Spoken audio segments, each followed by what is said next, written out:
Hey, new Reddit story. Check this one out. My fiance said, "My friends think you're too plain for me. Being with you lowers my image." I replied, "Good to know." That same day, I quietly canceled the decorator, the photographer, everything. 3 nights later, her maid of honor showed up at my door trembling.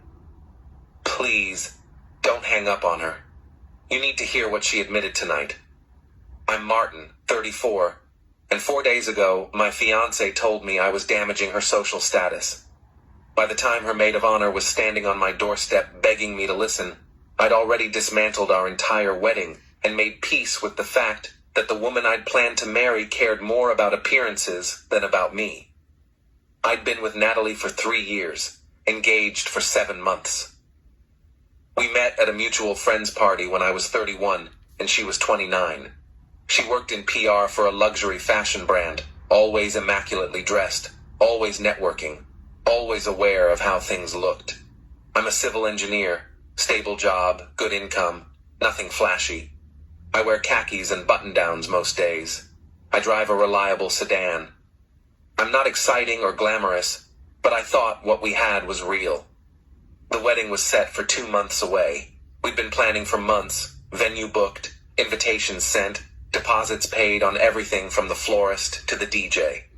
Natalie had been increasingly stressed about wedding details, but I figured that was normal. What I didn't realize was that she was stressed about me. Last Monday afternoon, I came home early from a site inspection. Natalie worked from home that day and was on a video call in the living room. I heard her voice as I walked in, didn't think much of it, started heading to the bedroom to change. Then I heard my name. I know, she was saying. Martin's just so plain, like he's nice and stable and whatever, but my friends keep asking what I see in him. He doesn't have the look or the lifestyle. Being with him genuinely lowers my image. I feel 2 ways about this. On one side, they both know what they have. He knows he has this empty, shallow appearances matter type of girlfriend. And she just said, while he overheard it, that, she sees him as stable and safe and plain. Why is this such a surprise for each other when certain truths come out? But I'm getting a little ahead of myself. Let's continue. I stopped in the hallway. It's embarrassing sometimes, she continued. Like at that gallery opening last week? Everyone there was in designer everything, talking about their trips to Milan and Tokyo, and Martin shows up in a department store blazer talking about drainage systems. I love him, but God, he's just so boring. Whoever she was talking to said something I couldn't hear. I don't know, Natalie sighed. The wedding's already planned. Maybe once we're married I can, work on his image, get him to dress better, network more. He just needs to be less himself. I stood there for probably a full minute processing what I'd heard. Then I quietly backed out of the apartment, went to my car, and drove to a coffee shop. I sat there for 2 hours thinking. My phone buzzed multiple times with texts from Natalie asking where I was. I didn't respond. I was too busy making a list of every wedding vendor we'd hired. By the time I went back to the apartment around 7 p.m., I'd made up my mind. Natalie was in the kitchen making dinner, acting completely normal. Where were you? She asked. I texted you like 5 times. Had some things to take care of. What things? Just work stuff. She seemed satisfied with that answer. We ate dinner, watched TV, went to bed. She had no idea I'd overheard anything, and I didn't tell her. Tuesday morning, after Natalie left for her office downtown, I started making calls. First, the venue. They had a cancellation policy that was brutal.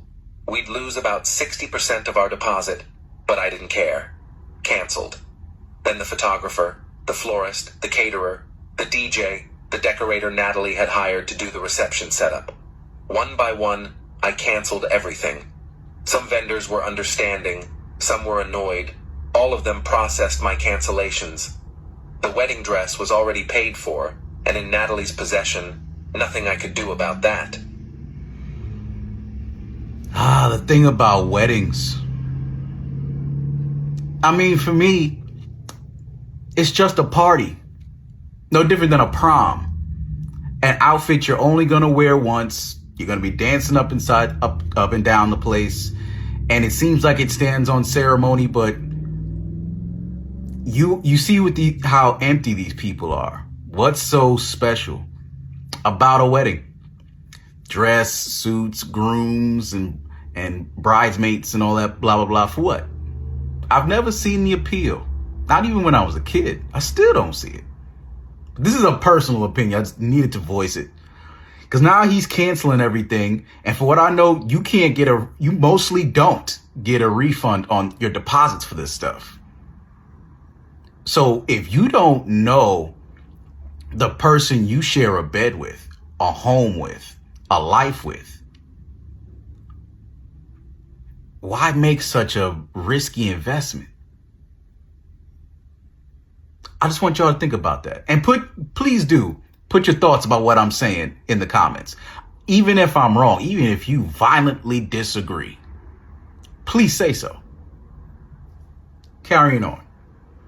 Same with the invitations, already sent. But everything else that could be canceled, I canceled. By Tuesday afternoon, I'd dismantled our entire wedding.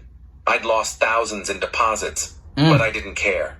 I wasn't going to marry someone who thought I was an embarrassment, who saw me as a project to be fixed, who told her friends that being with me lowered her image. That evening, Natalie was talking about final details for the wedding. Which wine to serve, whether to have a chocolate fountain, all these little decisions. I just nodded along, gave opinions when she asked, acted normal. She had no idea that none of it mattered anymore because there wasn't going to be a wedding. Wednesday morning, I packed a bag while Natalie was in the shower. Not everything, just enough for a few days. When she came out, I was sitting on the bed. I'm going to stay at my brother's place for a bit, I said. What? Why? I need some space, wedding stress. Just need a few days to clear my head. She looked concerned, but not alarmed. Okay, do you want to talk about what's bothering you? Not right now. I just need some time. She accepted that, kissed me goodbye, told me to text her later. I left. I went to my brother David's house. He lives about 30 minutes away, has a spare room, and asked no questions when I showed up with a bag. Everything okay? He asked. Not really. I'll explain later. That evening, Wednesday evening, I got my first text from the venue. They'd sent a confirmation email to both me and Natalie about the cancellation. Standard procedure. Natalie called immediately. Martin, I just got an email saying our venue is canceled. Is this a mistake? No mistake. What do you mean, no mistake? Why would they cancel? I canceled it Tuesday morning. You... what? Why would you cancel our wedding venue? Because I'm canceling the wedding. Silence. Then, what are you talking about? I'm talking about the fact that I overheard your video call on Monday. The one where you told whoever you were talking to that I'm plain, boring, and being with me lowers your image. The one where you said I'm an embarrassment. More silence. Then quietly. You heard that? Every word. So yeah, I canceled the venue. And the photographer. And the florist, caterer, DJ, decorator, all of it. There's no wedding, Natalie, we're done. Martin, wait, let me explain. I hung up. She called back immediately. I didn't answer. She texted, please let me explain. It wasn't how it sounded. I was venting. Please. I turned off my phone. Update. Why do they think that venting is the scapegoat thing? Like, we don't vent just to say evil things. We vent to speak how we feel. So why would that make it any better? Does that sound as stupid to you as it does to me? I'm just drop it in the comments, because I feel like when people say I was just venting, that deserves a slap. I just need to say that. How about that for venting? That's just stupid. How is that supposed to make anything any better? Not to mention, these are details that long before a wedding or even an engagement, you tell your partner about. Because now it just admits she strung him along, and all she wanted was that safety and security she bragged about on that video call.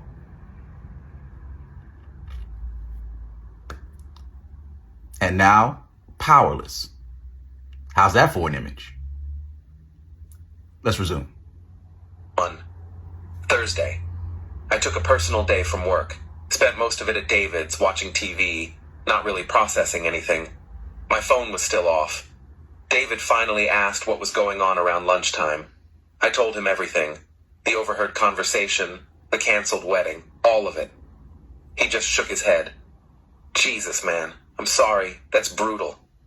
Am I crazy for canceling everything without talking to her first? Are you kidding? She told someone you're an embarrassment, that you lower her image. What were you supposed to do? Marry her anyway and hope she stops being ashamed of you? He had a point. Thursday evening, I turned my phone back on. 73 notifications. Texts from Natalie, voicemails from Natalie, missed calls from Natalie, texts from her friends, texts from my friends asking what was going on. I ignored all of them except one, a text from my mom asking if I was okay. I called her. Martin, honey, what's happening? Natalie called me crying saying you canceled the wedding. I did. It's complicated, Mom.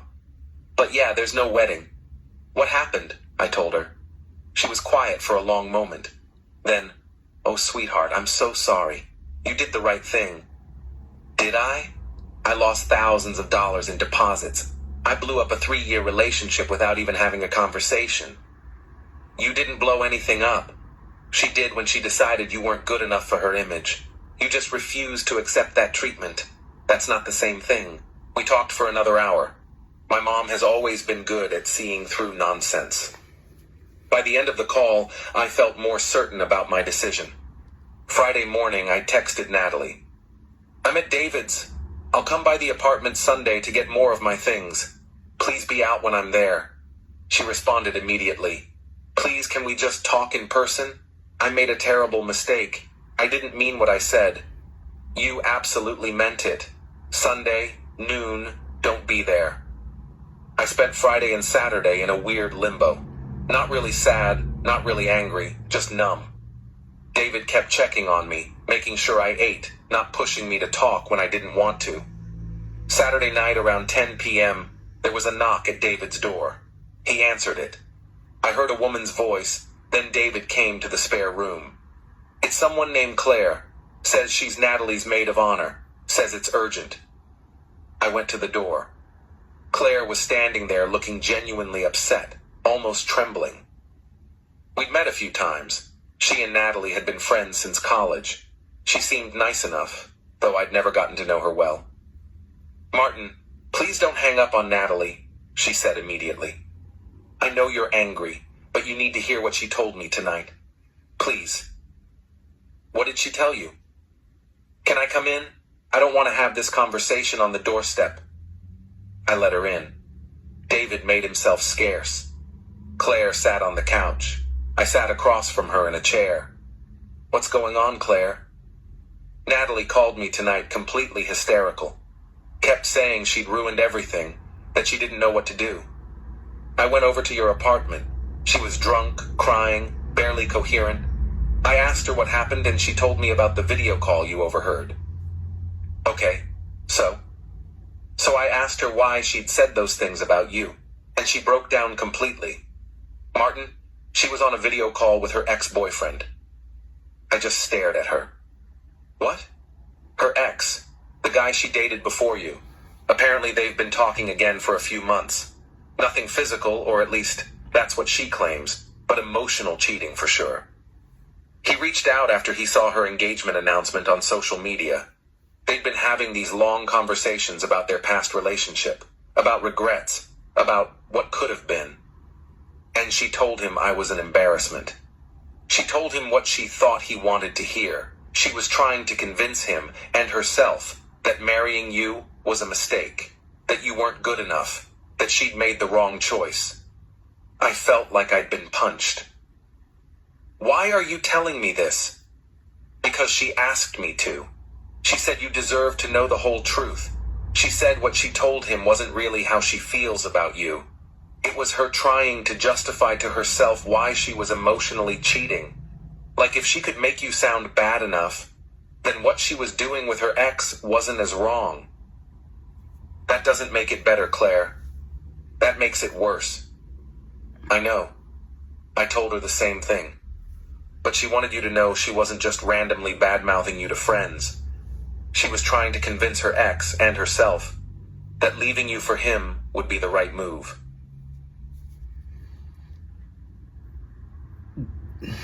I don't think you need me to tell you how stupid this is, but let me put it as, if this was how you felt, why string this entire engagement along for something you clearly don't even want? I don't know. Am I drinking the stupid juice? Or put it in the comments. It's got to be something I'm not thinking of.